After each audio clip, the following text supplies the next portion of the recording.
तो चलिए देखते हैं कैलेंडर संबंधित जो है प्रश्न बहुत ही इंटरेस्टिंग होने वाला है और बहुत ही सरल तरीके से मैं बताऊंगा इसको। तो पहले हम देख लेते हैं सामान्य वर्ष 365 दिन का होता है और सामान्य वर्ष में फरवरी का माह 28 दिन का होता है, सभी लोग जानते हो। ठीक है, लीप वर्ष 366 दिन का होता है और लीप वर्ष में फरवरी का माह 29 दिन का होता है। ये जानना बहुत ज़रूरी है। ठीक है, अब लीप वर्ष की पहचान कैसे करेंगे हम? तो कोई भी सन दिया हुआ है, जैसे 84, 1984, 1836, 1740, इसमें करना क्या है हमको? 4 से भाग देना है। अगर 4 से पूरा पूरा भाग चला जाएगा तो वो लीप वर्ष है, और नहीं जाएगा तो फिर वो लीप वर्ष नहीं होगा। जैसे 4 चौक 16, ठीक है, 3 शेष बचेगा। ठीक, 8 को उतारेंगे, 4 निया 36, तो 2 शेष बचेगा और फिर 4 को उतारेंगे तो 24 हो गया, 4 छक्के 24, तो पूरा पूरा जो है भाग चला गया। ठीक है, तो मतलब ये है कि 1984 क्या होगा? लीप वर्ष होगा। अगर पूरा पूरा भाग जाएगा तो वो वर्ष क्या होगा? लीप वर्ष होगा, और जो नहीं जाएगा वो सामान्य वर्ष होगा। ठीक है, इसको याद रखिएगा, है ना। जैसे दिए गए वर्ष में 4 से भाग देने पर पूरा पूरा भाग चला जाए तो एक भी शेष नहीं बचना चाहिए, तो लीप वर्ष। और लीप वर्ष में फरवरी का माह 29 दिन का होता है। अब शताब्दी वर्ष अगर दिया है, जैसे 1500, 1600, 1700, 1800, 1900, 2000, तो इसको क्या करेंगे हम? 400 से भाग देंगे। शताब्दी वर्ष को 400 से भाग दिया जाता है। अगर पूरा पूरा चला गया तो फिर वो लीप वर्ष होगा। जैसे 1500 को 4 से भाग देंगे, 2 जीरो 2 जीरो कट जाएगा। अब 4 से भाग देंगे तो पूरा पूरा नहीं कटेगा, इसलिए 1500 लीप वर्ष नहीं है। लेकिन 1600 को अगर भाग देंगे तो 2 जीरो कट गया। अब 4 एकम 4, 4 चौक 16, पूरा कट गया, तो 1600 क्या होगा? लीप वर्ष होगा। इसी प्रकार आप भाग देकर देख सकते हो सबको, है ना।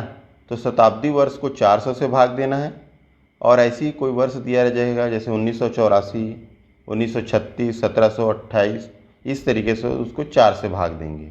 ठीक है, अब हम देखते हैं सप्ताह में 7 दिन होते हैं: सोमवार, मंगलवार, बुधवार, गुरुवार, शुक्रवार, शनिवार और रविवार। ये सभी लोग जानते हो। ठीक है, मान लो सोमवार को 1 तारीख है, मंगल को 2 तारीख, बुध को 3 तारीख, गुरुवार को 4 तारीख और शुक्रवार को 5 और शनिवार को जो है 6 और रविवार को जो है 7 तारीख है। तो 8वें तारीख को फिर सोमवार आएगा, है ना। मतलब अगर हम जो है 1 में 7 जोड़ दें तो क्या आएगा? वही दिन फिर से रिपीट होगा, सोमवार।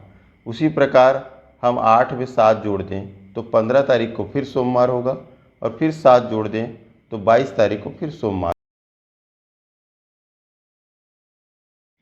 चलिए क्वेश्चन देखते हैं। 5 जनवरी को सोमवार है तो 20 जनवरी को जो है कौन सा दिन होगा? तो दोनों का डिफरेंस याद कर ले तो 15 आएगा।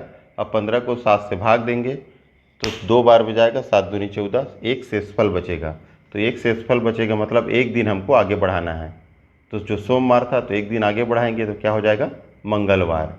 ठीक है, एक शेषफल बचा है, इसलिए क्या है, जो सोमवार था वो उसमें एक जोड़ेंगे तो मंगलवार होगा।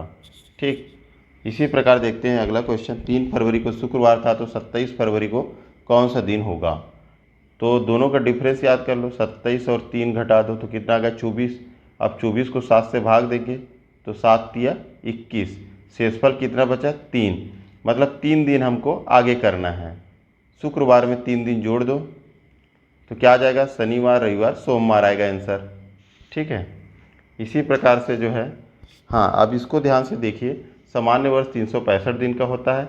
अगर इसको 7 से भाग दें हम तो 7 पंचे 35। ठीक, एक बचा, 5 को उतार लो, 7 दूनी 14।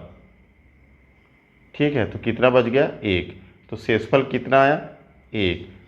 ठीक है, तो एक सामान्य वर्ष में 365 दिन होते हैं, तो 365 दिन को पूरा काउंट करने की ज़रूरत नहीं है। हम सामान्य वर्ष में जो एक दिन बढ़ा दे देंगे। ठीक है, अगर मान लो दिया 1 साल का डिफरेंस अगर दे रहे हैं तो उसको हम सीधा जो है 365 ना लिख कर एक दिन लिखेंगे। इसी प्रकार लीप वर्ष में 366 दिन होते हैं, तो लीप वर्ष में 2 दिन बढ़ा देंगे। ठीक है, जनवरी का माह 31 होता है, फरवरी का 28, 29, मार्च का जो 31। तो इसमें क्या करेंगे? जो जनवरी का माह 31 है उसमें 7 से भाग देंगे तो 7 चौक 28 आएगा और 3 जो है शेषफल बचेगा। रिमाइंडर कितना होगा 3। तो 31 का जो माह होगा उसमें हम पूरा 31 दिन न लिखकर क्या लिखेंगे, सीधा सीधा 3 लिखेंगे। ठीक है, क्योंकि हमको पूरा जो 31 दिन लिखने की आवश्यकता नहीं है। इसी प्रकार अगर 30 दिन का माह है तो उसको भाग देंगे तो कितना बचेगा, शेषफल 2 बचेगा। तो जो माह 30 दिन का होगा उसमें हम 2 लिखेंगे, 30 ना लिखकर 2 लिखेंगे। ठीक है, याद रखिएगा। 31 का महीना है तो 3 दिन लिखेंगे, 30 का महीना है तो 2 दिन लिखेंगे, 28 का महीना है तो 0 दिन, और 29 का महीना होगा तो 1 दिन लिखेंगे। क्वेश्चन दूसरा देखें, 15 फरवरी 2016 को सोमवार था, 10 अप्रैल 2016 को कौन सा दिन होगा। तो दोनों का डिफरेंस याद करना है, दोनों का डिफरेंस क्या होगा। तो पहले 2016 को देख रहे थे लीप वर्ष है कि नहीं, तो कटाएंगे तो पूरा पूरा भाग चला जाएगा, मतलब 2016 जो है लीप वर्ष है। अब देखो 15 फरवरी मतलब फरवरी का माह कितना होता है, 29 दिन का होता है लीप वर्ष में। तो 29 माइनस क्या करेंगे, 15 करेंगे, क्योंकि 15 फरवरी को सोमवार था। तो 29 माइनस जो है 15 करेंगे तो फरवरी का माह कितना दिन बचा, 14 दिन बचा। फिर जो है मार्च 31 दिन का होता है, तो 31 पूरा ना लिख करके हम कितना लिखेंगे, 3 लिखेंगे, क्योंकि 7 से भाग देंगे, 7 चौक 28, 3 शेषफल बचेगा तो 3 लिखेंगे। और 10 अप्रैल को पूरा 10 लिखेंगे, टोटल जोड़ेंगे 27 आएगा, इसको 7 से भाग देंगे, 7 या 21, तो शेषफल कितना बचेगा, 6 बचेगा। ठीक है, शेषफल 6 बचेगा, तो 6 दिन हम आगे बढ़ा देंगे। ठीक है, 3 से शेषफल कितना बचा, 6 दिन, तो 6 दिन आगे बढ़ा दो, सोमवार में 6 दिन आगे बढ़ाएंगे तो कितना आएगा, रविवार आएगा। यही हमारा आंसर है। ठीक है, अब अगला क्वेश्चन देखेंगे। इसके बाद 1 जनवरी 1981 गुरुवार था, तो 1 जनवरी 1980 को कौन सा दिन होगा। वो 1 जनवरी 11 छप गया था, 1980 लीप वर्ष है, 4 से पूरा पूरा भाग चला जाता, 4 विचार हो गया है। लीप वर्ष में 2 दिन बढ़ जाता है, लेकिन 1980 पुराने वर्ष को पूछा गया, इसलिए 2 दिन घटा देंगे। तो गुरुवार में 2 दिन घटाएंगे तो क्या आ जाएगा, मंगलवार हमारा सही आंसर होगा। ठीक है, अब अगला क्वेश्चन देखते हैं। यदि 1980 में गणतंत्र दिवस शनिवार को था तो उस वर्ष स्वतंत्रता दिवस किस दिन था। ठीक है, गणतंत्र दिवस मतलब 26 जनवरी, 15 अगस्त मतलब 15 अगस्त। ठीक है, दोनों के बीच का गैप याद करेंगे। जनवरी 31 दिन का है तो 26 घटा दो तो 5 आएगा। फरवरी 29 दिन का है क्योंकि लीप वर्ष है तो उसमें 1 शेषफल बचता है। फिर मार्च जो है 31 का है, 3 शेषफल। फिर 30 दिन का माह है तो 2 शेषफल। 31 का माह 3 शेषफल, फिर 2 शेषफल, फिर 3 शेषफल, फिर 15 अगस्त को पूरा 15 लेंगे, टोटल आएगा 34। ठीक है, इसके बाद हम देखते हैं 34 को 7 से भाग दे दो तो कितना आएगा, 7 से भाग देंगे तो 6 जो है शेषफल बचेगा, मतलब 6 दिन बढ़ा दो आप। ठीक है, शनिवार में 6 दिन बढ़ा दो तो आ जाएगा आपका शुक्रवार, हमारा आंसर होगा। ठीक है, अगला क्वेश्चन देखते हैं। यदि 15 जुलाई 1964 के दिन बुधवार था तो 15 जुलाई 1965 को कौन सा दिन था। ठीक है, अब यहाँ पर देखते हैं 1964 हालांकि जो है लीप वर्ष है, लेकिन यहाँ पे फरवरी का माह तो आ ही नहीं रहा है, तो उससे कुछ फर्क पड़ेगा नहीं, तो केवल 1 दिन बस बढ़ जाएगा इसमें। 15 जुलाई 1964 के दिन बुधवार था तो 15 जुलाई 1965 1 दिन बढ़ा दो तो बुधवार से क्या होगा, गुरुवार होगा हमारा आंसर। ठीक, अब देखते हैं यदि वर्ष 2000 में गणतंत्र मतलब शताब्दी वर्ष है, ये गणतंत्र दिवस गुरुवार को था तो उस वर्ष महिला दिवस किस दिन था।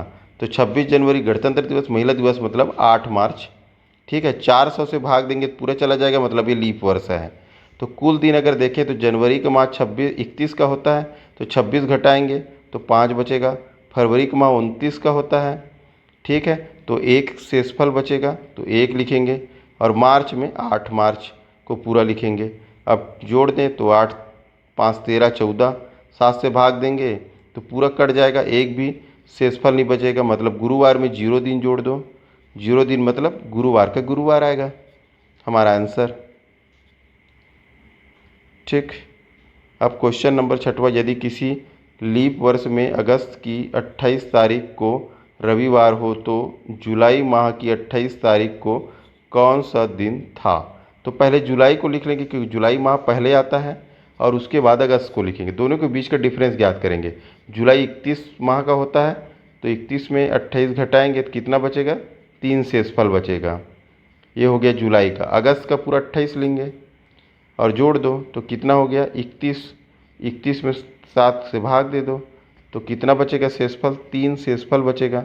तो 3 दिन आगे बढ़ा दो, एक घटाना है, 3 दिन घटाना है क्योंकि पिछला पूछा गया है। तो रविवार में 3 दिन घटा दो तो क्या आएगा, गुरुवार आएगा हमारा आंसर।